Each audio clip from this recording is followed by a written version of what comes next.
রমজানের প্রায় শেষের দিকে চলে আসছে।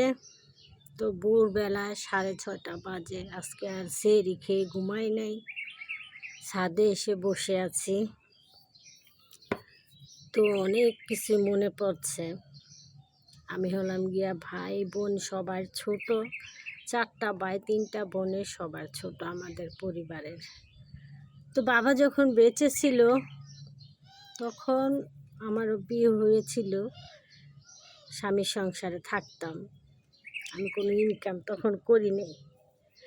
তো বাবার যখন সামর্থ্য ছিল, শক্তি ছিল, তখন 4 ভাই বোনের কামাই রুজি করে খাওয়াইছে, ইনকাম ছিল। শেষের দিকে বাবা অসুস্থ, ইনকাম করতে পারে নাই।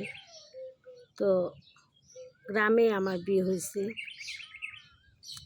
আমার বাবা প্রচুর সিগারেট খাইতো। যখন আমার বাবা হাতে টাকা থাকতো না তখন আমার বাসায় আসতো। মানে আমি বুঝতাম যে বাবার হাতে টাকা নেই, জন্য আমার কাছে আসছে।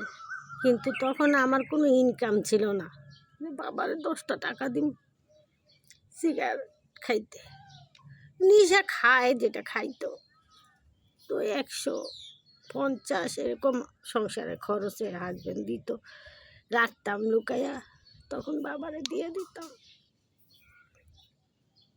আর আজকে বাবারে যদি 4,000 5,000 টাকাও বাবারে মাসে দেয়, তাও আমার কম পড়তো না। কিন্তু আজকে দেওয়ার সামর্থ্য আছে, কিন্তু বাবা আর নাই। মাটাও আছে, যে কোনো সময় মারা যেতে পারে, আজকে ভালো কালকে মন্দ। পৃথিবীতে কেউই থাকবো না, কিন্তু কথাগুলো থাকবো। কত কষ্ট করে গেছে বাবাই। ওই